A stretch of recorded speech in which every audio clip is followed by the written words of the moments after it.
BNP নামদারি কোন নেতা কর্মী বা যে কোনো ধরনের লোক যদি আপনাদের ছাত্র আন্দোলনকারী দাবি করে সাথে সাথে আমাদেরকে জানাবেন। যদি আপনাদের উপর জোর নির্যাতন করতে চাই আমরা চেষ্টা করব আপনাদের মধ্য দিয়ে আপনাদেরকে নিয়ে এবং প্রশাসনের সহযোগিতা নিয়ে সকল চাঁদাবাজ সরকার থেকে মোকাবেলা করার জন্য আমরা প্রস্তুত। আমার পরিশেষে আজকে উপস্থিত থাকার জন্য সবাইকে আবারও কৃতজ্ঞতা অভিনন্দন জানিয়ে আজকের এই বিক্ষোভ সমাবেশ এখানে সমাপ্তি করছি। আসসালামু আলাইকুম। একটি কথা বলছি আমরা বিশেষ করে আজকে আমাদের এই জিয়া ঐতিহ্যবাহী বর্তাদি বাজারের শহীদ স্মৃতি সংসদ এই স্মৃতি সংসদ ইতিমধ্যে আমরা কিছু কাজ করেছি, এটা উদ্বোধন হবে। আমরা আজকে এটা উদ্বোধন ঘোষণা করছি। এখানে আমি আমাদের ছাত্র দলের নেতা আশরাফকে আমি আহ্বান করবো ছাত্র দল নেতা কমিটিকে নিয়ে আগামী 2-1 দিন ভিতরে আমাদের যে সাইনবোর্ড এখানে খোদাই করার মাধ্যমে সাইনবোর্ড লাগার মাধ্যমে এইখানে টেবিল চেয়ার দিয়ে একটা ফ্যান লাগিয়ে একটা মনোরম পরিবেশ সৃষ্টি করার জন্য আমাদের সামনে থাকবে। আপনার সবাই আগামীতে এই শহীদ ইনশাল্লাহ আসবেন, আগের মতো সময় কাটাবে। আমি এই বলে বক্তব্য শেষ করছি এবং অভিনন্দন আছে আমাদের ফয়সাল লিটনকে, প্রবাসী লিটনকে। তাকে আমার সুখে পড়ে নাই আমাদের এই নূর মোহাম্মদ রিঙ্কু, তাকে আমরা দেখি না তোকে বলছি, তাকে অভিনন্দন আছি। সবাইকে আমাদের বক্তব্য এখানে শেষ করছি। সবাইকে ধন্যবাদ।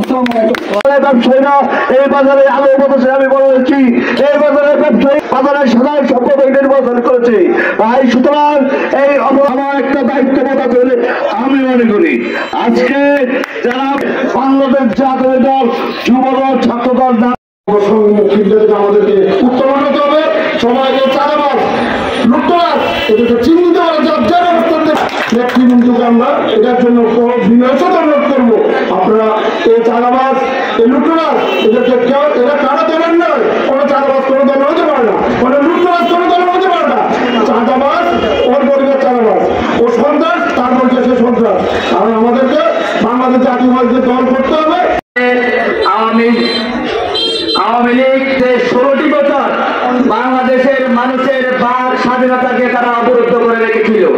তারা সরকারে বলে সিন্ডিকেট তৈরি করে সিন্ডিকেটের মধ্য দিয়ে এ দেশ পরিচালনা করেছে। ছাত্র জনতা এবং জাতীয়তাবাদী শক্তি ঐক্যবদ্ধ হয়ে 5 তারিখের বিদায় ঘণ্টা বাজিয়ে দিয়েছে।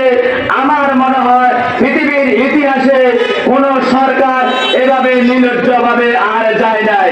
যেভাবে আওয়ামী লীগ সরকারের বিদায় ভাইয়ের রক্তের বিনিময়ে আমার বন্ধুর রক্তের বিনিময়ে যে স্বাধীনতা অর্জন হয়েছে, এই স্বাধীনতাকে ধরে রাখার জন্য সকলের সারা দেশে উজ্জীবিত হয়েছে। তাদের যে ধৈর্য, তাদের যে সহকারে নিয়েছে, আপনারা জানেন তাদের যে মামলা দিয়ে দলের নেতা কর্মী রেখে জর্জরিত করে রেখেছে। এবং আমাদের বিপুল বোর্ডে নির্বাচিত সাবেক ভাইস চেয়ারম্যান জনাব মাহিউদ্দিন মাহমুদ ভাই সহ এবং আমাদের মাঝে উপস্থিত আছেন মিরসরাই কলেজ ছাত্র দলের সাবেক সাধারণ সম্পাদক জনাব কামরুল হাসান আজাদ ভাই সহ উপস্থিত বিএনপি এবং যুব দলের নেতৃবৃন্দ সকলকে জানাচ্ছি আমি মিরসরাই উপজেলা জামাতের পক্ষ থেকে সংগ্রামী শুভেচ্ছা এবং সালাম। আসসালামু আলাইকুম। সম্মানিত উপস্থিত